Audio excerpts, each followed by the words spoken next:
Yeah, that was pretty cool. Got it. Meeting is live stream. I have to dismiss all these windows that pop up. Meeting Okay. is now streaming live on YouTube. Woo! Hello, if anyone's watching live on YouTube. You technical you. I've only just started doing the live on YouTube thing, so it's only been the last few months. Hello, my name's Anne-Marie Pearman. I'm joined today by Marnix Pauwels. Marnix is currently a transformational coach and author. He currently lives in Amsterdam, and to use his words, he's obsessed with simplicity. Prior to this, he was in advertising, singer-songwriter, and he had issues around addiction, depression, and anxiety. So hello, Marnix, thank you for joining me. Hello, Anne-Marie. Thanks for inviting me. It's okay. So I'd just like to start off by asking you about what your journey was from becoming, being involved in advertising. I know you said you were a creative in advertising, and your journey from there and addiction and depression and anxiety to where you are now, being a transformative coach and published author. Yeah. Well, it's actually funny to take my life just from the advertising stuff to here. Whilst recently I've been very interested in what happened before, before all these things. I had a very unsafe childhood, obviously, and with parents who tried really hard, like most of our parents do. They were very much fucked up, like most of us are. And I got all these really mixed ideas about life and love and me and they and trust and safety. And I've only just realized how fucked up I've been from that, and how I try to mask that and suppress it, which is tremendously interesting to me, especially after a couple of years of free-flowing conscious awareness. I am oneness and nothing else matters kind of thing that has been going on. So my parents were alcoholics, and they were also very interesting people at the same time. And they were very erudite, and they loved having debates, and were interested in politics, and they spoke French. And my dad was an actor. And when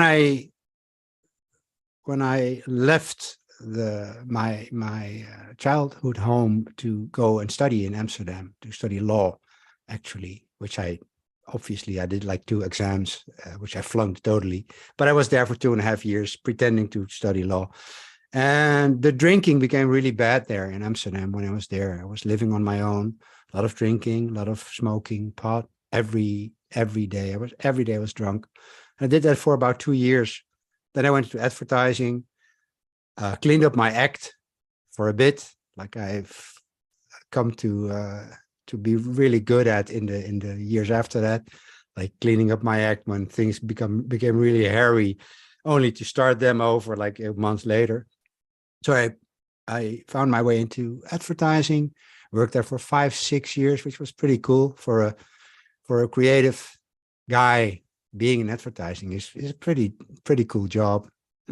Earned good money, and then it kind of bored me. So I quit that, went into writing music, and I was extremely bad at that. But I had this extraterrestrial sense of hanging in stuff. I've tremendous discipline, and when I am focused on something and I want to do it, I don't stop until I am at least somewhat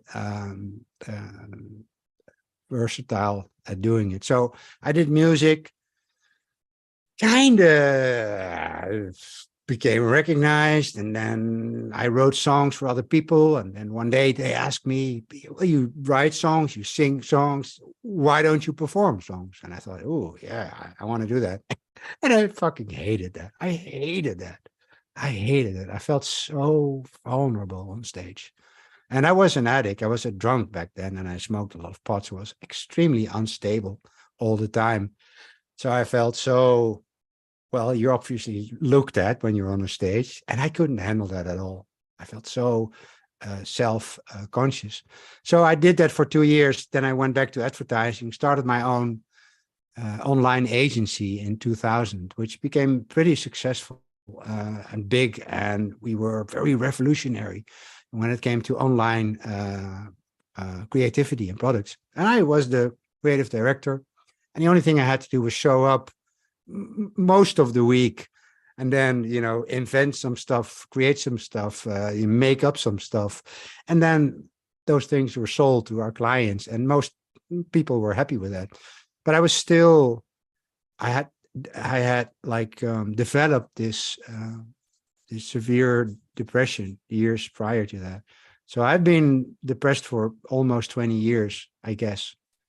I always used like different amounts of years, by the way. I have no recollection, to be honest, about how long it really was. But I was depressed, and then I had this, I think, around like 15 years of anxiety until the moment that I was so afraid that I had to stay in my bedroom, not this one, in another bedroom, and I just couldn't go to the bathroom, which was like 2 meters from the bedroom. So I know that too, all these things that are so confusing. So I drank, I smoked cigarettes a lot. I was a very cynical person, very sarcastic, very verbally aggressive and harsh person. And I was so fucking scared deep inside, which kind of makes sense for people who are very aggressive. That's mostly, I guess, mostly fear, where that's coming from.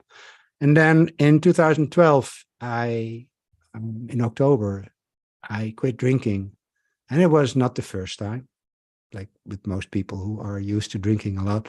But this time was the real deal. So I quit to win back the heart of the woman I was in love with. And that didn't work, but it kind of gave me some motivation and inspiration for the first couple of months, which was very helpful. And then I wanted to quit 10,000 times. Didn't. Just somehow had all this insight about hanging in there, like for 5 seconds more, 1 minute more. And I was, I walked over to the liquor store. I was standing at the entrance of the liquor store, staring inside at the shelves with whiskey and vodka, and I went back home, and then I went to bed. So I did that for half a year. Then I went into a clinic because here's the thing. I have this tendency to underestimate stuff, which is very helpful, because when you start something, most people quit it really fast because they get overwhelmed with how complex and difficult and big it is and how many steps it takes. And I always think that when I start something, I will be really good at it very fast. So that's how I got into advertising. And then after a year in advertising, I realized I wasn't that good, but I could be good. But then I was already a year in. So, and that's how this happened for me many times. And also with the addiction. Once I was like 3 months in, I realized, maybe I really can do this. And I was very naive because I thought once I quit, life will be amazing. Like instantly, like I will be rewarded by the universe, like in infinite ways. And that didn't happen. So I was very, very, very disappointed.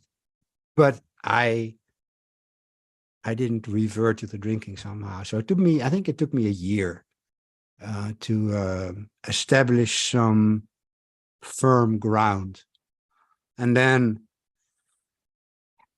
the spiritual journey began, so I became very interested in non-duality and Buddhism and Taoism and self-help. And like, there are so many people who are like that.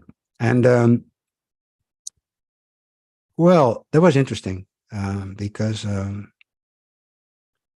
I thought probably like most people, if you have had this difficult life, a lot of suffering, a lot of pain, a lot of anxiety, and a lot of frustration, a lot of suppressing shit, and you feel very, very bad. And then once you get to get a little taste of spirituality, and then you start reading about awakening and enlightenment. That sounds like a really good deal, right? So, because I'd love to trade in my 30 years as an alcoholic for some enlightenment. So then you go for that. That's what I did, with everything I had inside of me. And that has taken around 10 years. It's 10 years ago that I quit drinking. So I've had this new way of being in life for 10 years. And I recently realized how much I've been fooling myself in the last 5-6 years, and how amazing that is. How amazing it is that we can fool ourselves into thinking that we're really doing everything right. And spirituality is such an amazing cloak to wear, and to breathe a little bit and to find some peace of mind for a while. And that's my appreciation for this journey is tremendous. But now I realize that after trying to be oneness for a couple of years, like, everything's just happening. I don't really exist. Like as a person, really, I don't really exist, which is very funny. It is. And then you get these glimpses, and I had these amazing awakening experiences. And I oneness. One time, I was for 5-6 seconds. I understood the universe. It made total sense, and everything was perfect. And it was 5 seconds. And when it was over, I was high for an evening. Like, I went to a party. And and then obviously I tried to find that back for many months. Never happened. And so where I am right now feels like a new chapter. I thought I was there, to be honest. I thought I got this pretty well covered, the enlightenment thing. I'm kind of, look, here he is. And then like a month ago, I was reflecting on a couple of habits that I kind of hate about, for myself. And one of those is, when I'm easily disappointed, but once you're spiritual, you have all these tools to deal with your disappointment, which come down to neglecting it, ignoring it, glossing it over. And I did that for years, and I became more angry and angry about all these things. And then a month ago, I was sitting at my desk, and all of a sudden I had this epiphany, and I realized, oh shit, I am exactly like my parents. So much. The difference is I'm just a little bit more covert. I'm a little bit more smart about it. So I was this victim person. Really, like, it was so obvious how much this played out in my life. And then I realized, oh, fuck.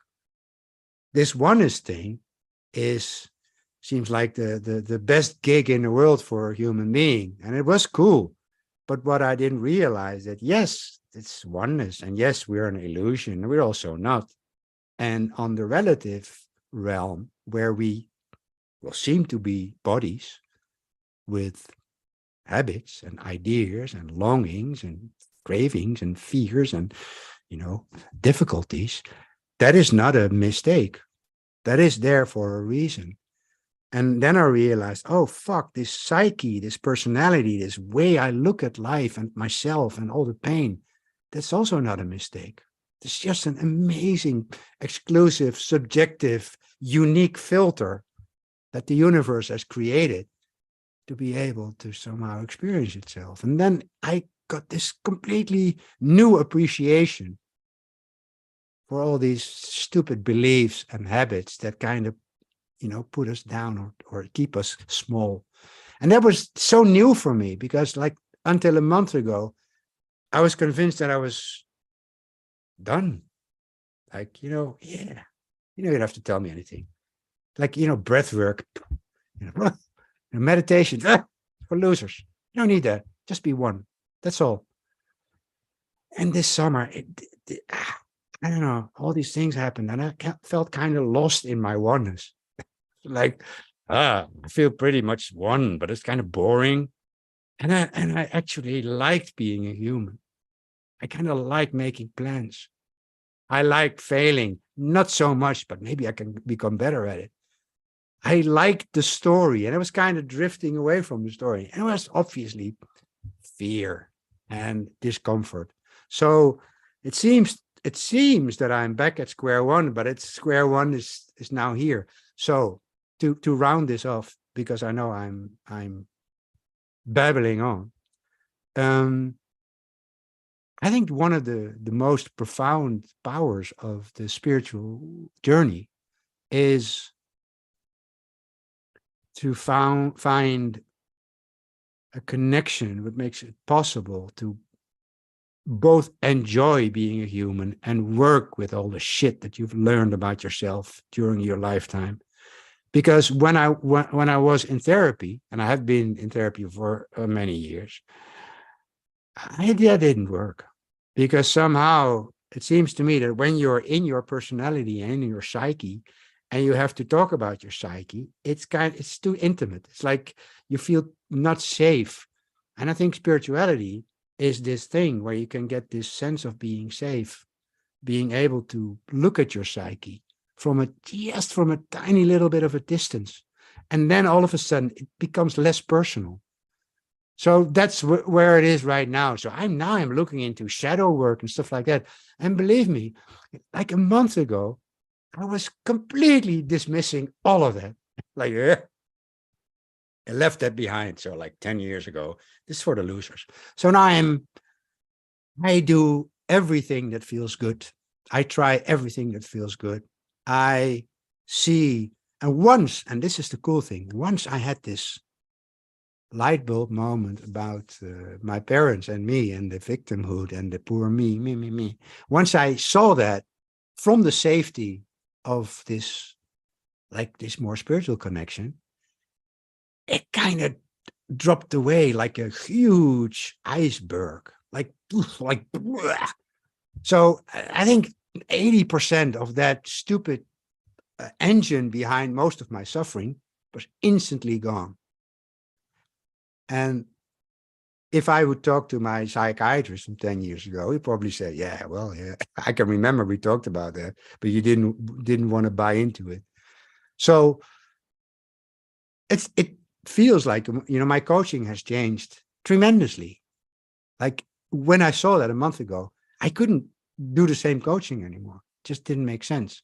So now I feel so much more appreciation for the human stuff, the dark stuff, the painful stuff, the shame, the things we hide. So much more. So that's where I am right now.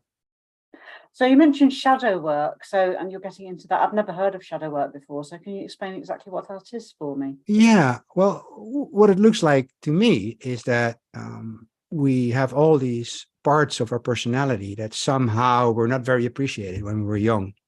Like, let's suppose you are a very outgoing person in the first couple of years, like most of us are. And then you're very, joyful, and you're like that. And then one day you get scorned for that. You get, your dad is preoccupied with his job, and he wants to shut you up for a moment.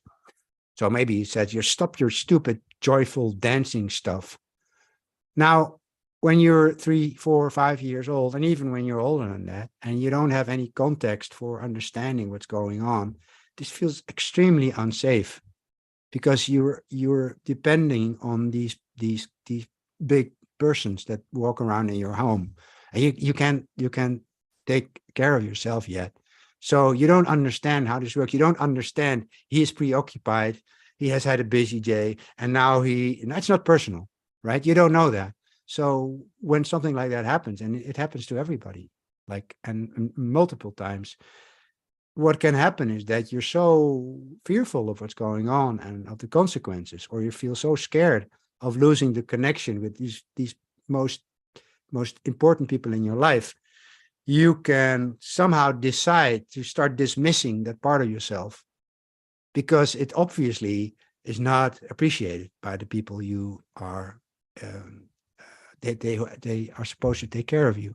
So maybe from that day on, you suppress your joyfulness, or you like to dance, or you like to be creative, or you like to move, because like children like that, or whatever it can be. One day you're angry, and then somehow some person that is has a big influence on you, answers that with 10 times that anger, and it freaks you out. Now, all these things can that is at least what psychology says, and that's what Carl Jung investigated for a very long time, and it's been around for centuries, this whole thing. Then you tend to push away a part of your personality, and then you develop like the opposite of that. So that's where pleasing comes from. It's all about safety. So if you don't feel safe, then you can draw these conclusions, and you draw wrong conclusions when you're a kid. You don't know what's going on. So then you can decide, or your psyche can decide, to never present that kind of behavior anymore. And you'll start to do other things. So now all of a sudden, when you were once like angry, and now you think, I can't be angry. So maybe you become the sweetest person in the world, because you hate your anger, you fear your anger. But what happens is that in your life, this frozen piece inside of you still wants to be acknowledged. So you play out all these scenarios where there's constantly all these things where you feel unsafe. They play out again and again and again. I've had that with so many things. So the shadow work actually means acknowledging the parts of your psyche that you have dismissed and have disowned and have put away in order to survive. And then you develop this personality around it. And so that's why, there's a lot of shame in people. That's why there's a lot of, and the way to go about that is that, well, what fucks you up in the outside world? What annoys you? Those are always the things that you don't want to see in yourself. So we have this thing that we feel superior. We see, like for me, I could never look at people who were like ecstatic dancing. Right?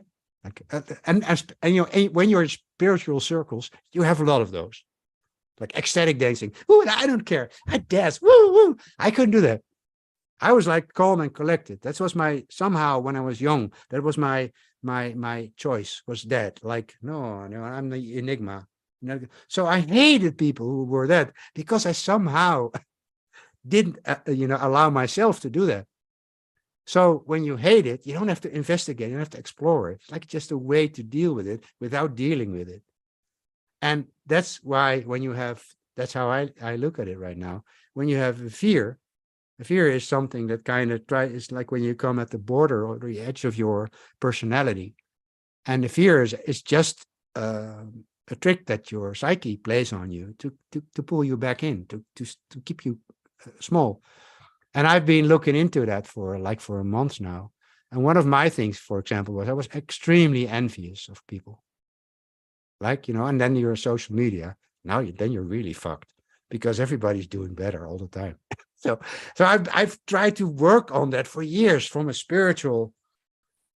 I get it, I don't know. I don't know what they're really doing in their lives. Maybe their life is miserable. I tried logic, rationality, and then I tried everybody deserves everything.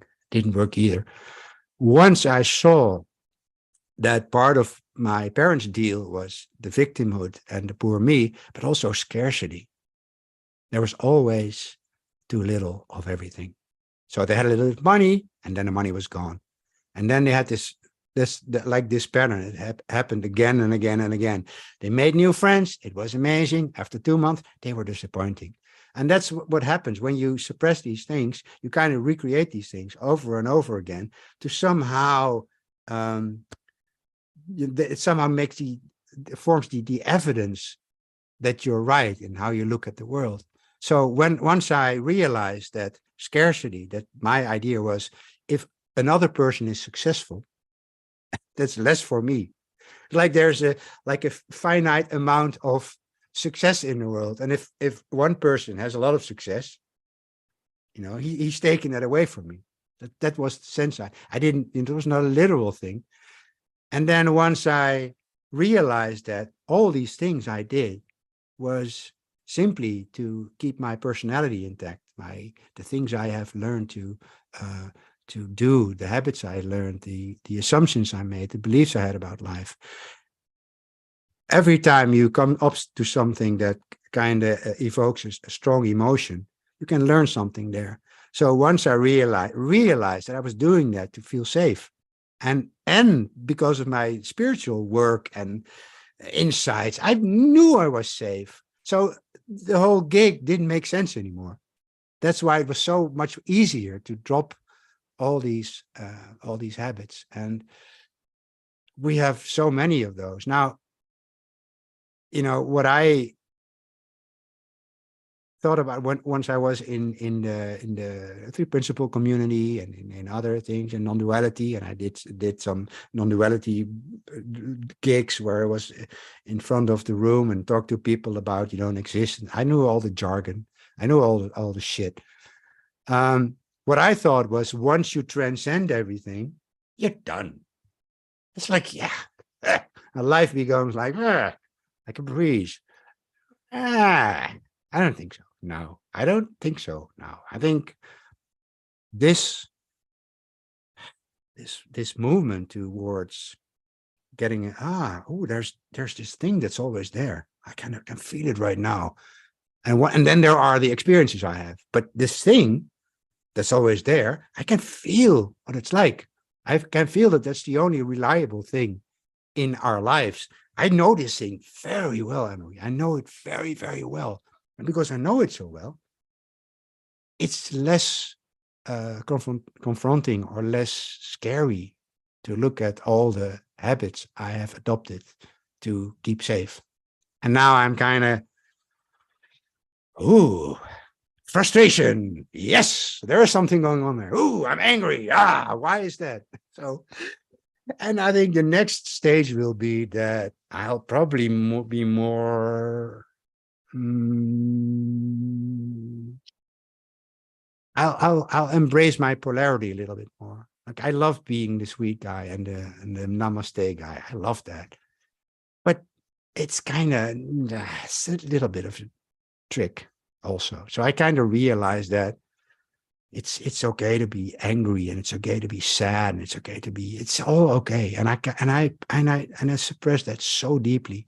So it looks to me that once you're ready for that shit, we can look it in the eyes and then like,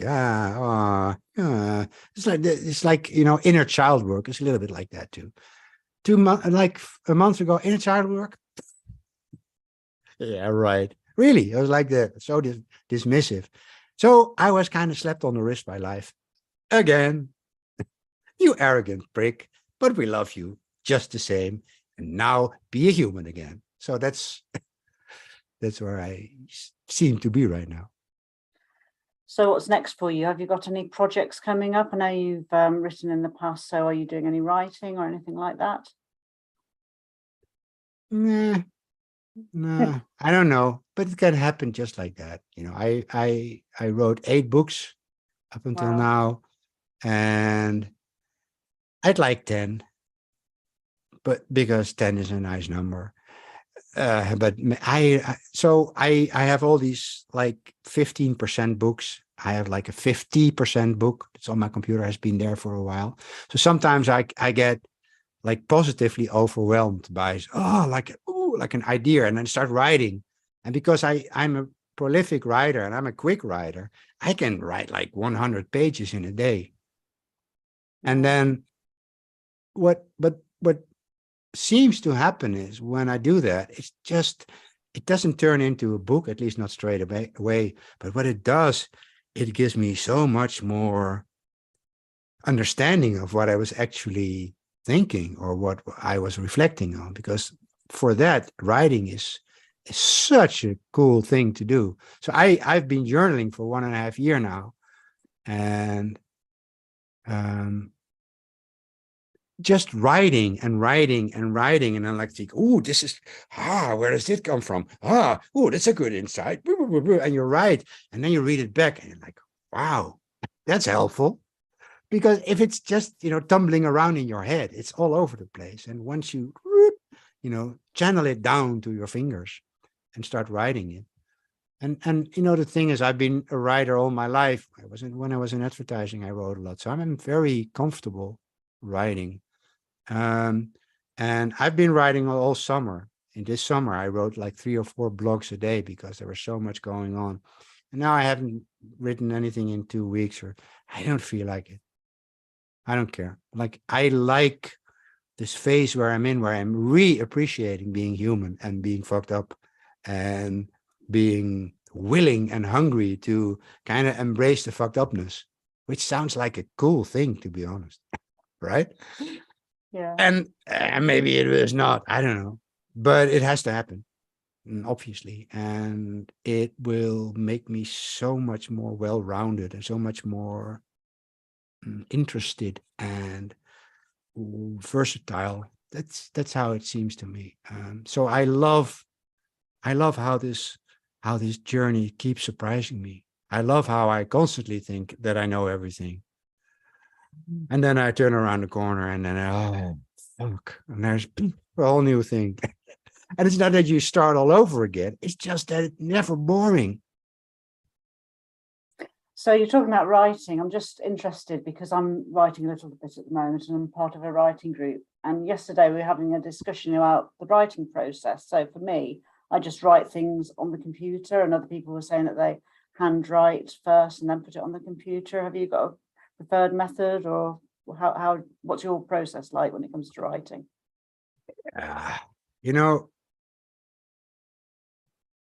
Once upon a time, there were no computers, and there were no typewriters, and there were a lot of writers and a lot of books. So does it really matter? Writing is writing. If you like to write while taking a shit, I'll do that, right? It's so funny. We have all these rituals, and then and sometimes it works because the ritual gets us in the mood. But to be honest, writing is writing. It's just a habit. You do it. It's just like people say, I have writer's block.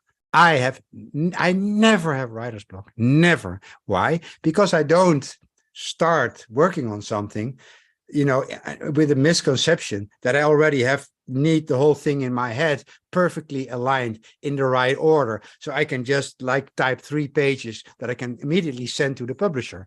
It doesn't work like that. You just sit and you write. And then when you write, once you're writing somewhere along the line, that's my experience. What's the word? The word is obviously inspiration. We'll get on. I always compare it with being on a bus. Like, people are, I'm waiting for inspiration. Don't. It's like inspiration is like this. You go on a bus and you go to 2, 3 stops, and you're on your own. And then somewhere along the line, stop 3, inspiration will get on the bus, and you'll have inspiration. But you have to get going. It will always get. So that's the thing for me. I can literally start writing a piece right now, because even if you don't have anything to write, well, then you can write about not having anything to write. Right? It's just a habit. It's just you have to get into the motion. It's just a thing. You write, and you don't write perfect. Stephen King has 4 editors, and he's an amazing writer. So we don't know all that shit. It's like, yeah, but I've been working on my book for 2 years now, and it's still not finished. There are people who worked 30 years on a book. We have all these expectations, but I read this book from this writer, and he did the course, and he always writes between 7 and 9 in the morning, and he has 1.5 cup of coffee, and his bare feet are in a little bucket of lukewarm water, and he has a parrot on his shoulder, and I can't find a parrot. Right? It's all procrastination. Because somehow we want to quit before we start. We think we have to be really good from the get-go, and that's not how life works. Nobody's really good from the get-go. Nobody. So you just have to get into it.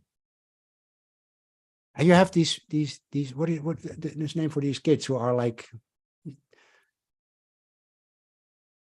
they are like you a 2-year-old kid, and you put them at a piano and like you have these like there's a word for that.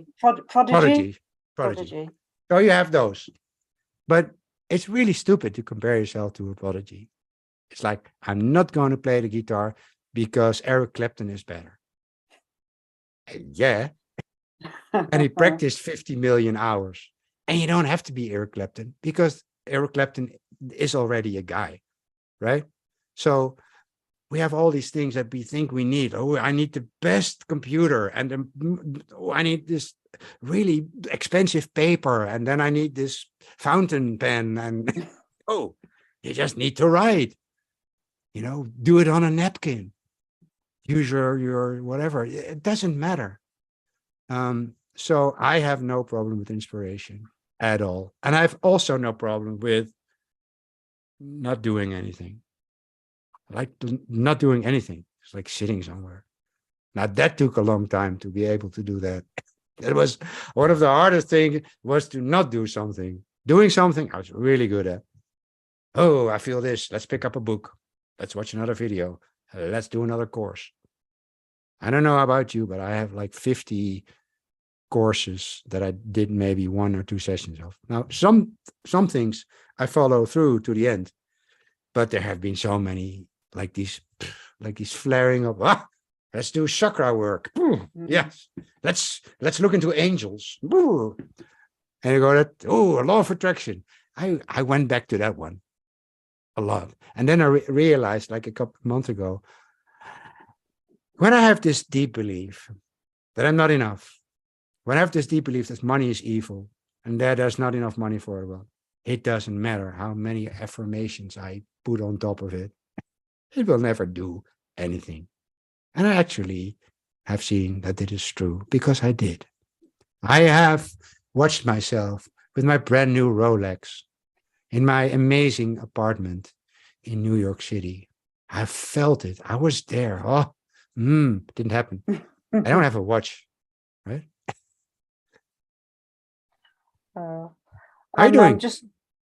I'm fine. I'm just, there's somebody in the Zoom room, and I'm going to, if he wants to ask a question, you can, if he doesn't want to type, he can, if he doesn't want to talk, you can type something in the comments. I'm just going to have a quick look in case anybody's written any comments on the YouTube live. So just bear with me. And if you've got anything to say while I'm doing this, because it might take a couple of minutes,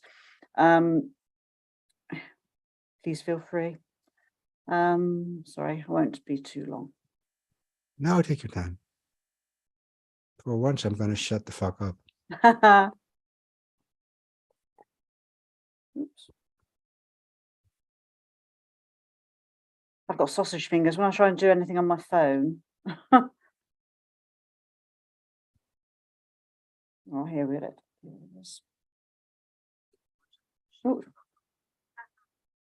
So live chat, no. Aren't any comments or anything. So unless you've got anything... no, people don't like me. Oh, that's not true. There is somebody watching. I can see people are watching. They're just not wanting to ask anything, which is fine. It probably means we're saying all that needs to be said. I'm so used to putting out stuff that nobody watches, so I'm completely fine with that. That's not true, because I found a TED talk that you did 7 years ago, and there's 120,000 people who've watched it. So that's not true.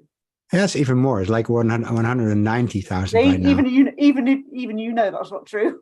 Yeah, no, that's true. That's true. There are a lot of people who watch that, and it's amazing.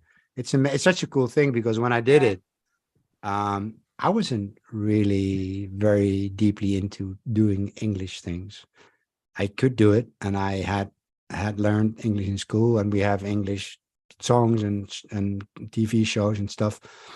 But that was one of the most terrifying things of my life. But obviously, it turned out to be a cool thing, and people still. I'm always compared to Mel Gibson. There, it's funny.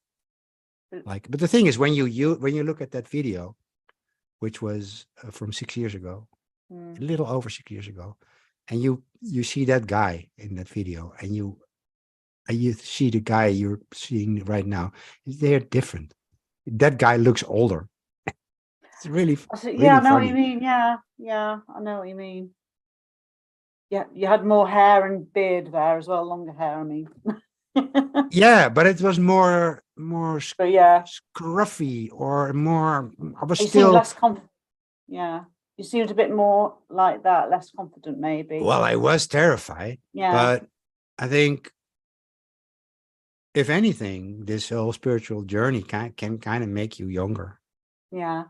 Simply Well, it's be funny. Yeah, sorry. no, it's just it kind of rekindles the flame of the eternal youth. It's funny you should say that, because I've noticed that, because I'm part of the Three Principles community, and I've noticed that the elders, as they call them, all look a lot younger than they are. And it reminds me of when I was brought up. I was brought up Catholic and knew nuns and priests, and they always seemed to look a lot younger than they were as well. It's something about being spiritual. It does seem to make you more soften your features somehow. I don't know whether it's because you have less worries because you're offering them up to God, or what it is. I don't know. Don't know what the scientific explanation is, but yeah, it is true. Spiritual people do seem younger somehow. Yeah, I think when you have less on your mind, your body works better, Yeah. and it kind of it's better, it's better capable of getting rid of shit, Mm. and it's kind of it gets back to more of its true capacity of keeping you sane and I think when you look at a baby, like a baby or a young baby, and you look at the baby, it's like there's no baby doesn't recognize anything, but there's like the universe in the eyes of a baby. Literally, maybe it's in a way it's true actually that the universe is there, like it's in everybody. And it seems that once we get older and we learn all these things about life and about how to behave and stuff like that, we kind of like the flame gets turned down a little bit. Like we become smaller and we don't want to be seen anymore, and we kind of start behaving and we become shy and we want to belong and we don't, and we were smaller and smaller and smaller. And kind of once you realize that all these things are just habits and automations and preferences and structures you learn to do, and you kind of you feel safe enough to undo them. It looks like the old dynamic energy starts to flare up again, right? Yeah. So you can see that when you sometimes when you look at people who are like really into spirituality, you see it. Ooh, you see the eyes, like they're shining, they're radiant. Yeah. No, that's true. I've noticed that. Yeah, definitely. Hope I get there soon. No, sorry, it's not for you. Oh But no, we have a okay. new course, and Okay. if you sign up now, For about £10,000 or something. yeah, Yeah. it's called Shiny Eyes. Yes. Now it's your time to shine. My time to shine. Anyway, I can't think of anything else to ask you, unless there's anything you'd like to add. If not, we'll just close it now. No, well, there's one thing maybe that's on my mind right now, and that is that in the past few years, I've been approached by quite a few people who were very much confused by spirituality, and I don't have insights. Everybody has insights. I don't have insights. I am not like anybody else because they have insights and now their life is changed. And how do I feel oneness? And I've studied this. I know about this, but why don't I feel it? I was like that. I was totally like that. And hey man, sure thing. You're welcome. And this is a trap. This is a trap where and it's just like spirituality and the flaunting of our awakening nature. It's the same as anything on Instagram or whatever. There's spiritual people, obviously, kind of stage whatever they post. Like, many gurus were fucking assholes, alcoholics, abusers. It's just true. it's not that once you have this deeper connection, you all of a sudden become a holy person. Now, we believe that even the people who kind of get into that, I know that for a fact because I've been there. It's like this holier than thou, a tendency, like we can get like, yeah, I'm the namaste dude. Now, it's an act. That is an act. It is. We are still people. It's not that once you get this deeper connection, this deeper appreciation for our true nature, it's not that all of a sudden all the crappy things you've learned about yourself, all the misconceptions you have about other people and your place in the world. If you're a shy person, you might still stay shy for a while. It's not that spirituality is the great equalizer. It's just not. But what it does, it makes you appreciate, it gives you breathing room to work and to look at that shit that you've been carrying around for so long. And that's why I find it incredibly powerful and incredibly interesting. And I thought that for years, I hoped that it was enough to just be a little bit more enlightened and a little bit more awake and a little bit more oneness. And that's still the person believing in a dream. And everything is cool. Now I'm supposed to say that. And everything is fine, okay, and everything is good, and but don't believe that the more spiritual you become, that like all the problems in the world will go away. Don't. They will be there waiting for you. But now, when you're lucky, and if you're looking into spirituality, you might become lucky. Now you have the capacity and the power and the patience and the interest and the curiosity to start looking at that shit because it's still there. And it's not a failure. It's not a fail from the universe. It made us. It made apparent, seeming bodies with ideas and preferences and shame and stuff. It's there. You can't deny it. Well, you can try, but you can't. It's there. It's there to play with. It's there to enjoy. It's there to acknowledge. It's there to be in awe of. It's there. And you can appreciate it much more once you kind of feel safe in a grander sense, in a bigger sense, which spirituality is a really good tool for. So that's my 5 cents on this. If you have been looking for relief and enlightenment for a long time, and everybody around you seems to be floating in the air, they're full of shit. Oh, I thought that was a great note to leave it on. Thank you for that. I agree with everything you said, by the way. Thank you for that. And thanks for joining us, anybody who's watching it live and anyone that's on the Zoom. Thank you very much. Thank you. Sure thing, man. You're welcome. Thanks. Okay, just stop the recording now. I'm live.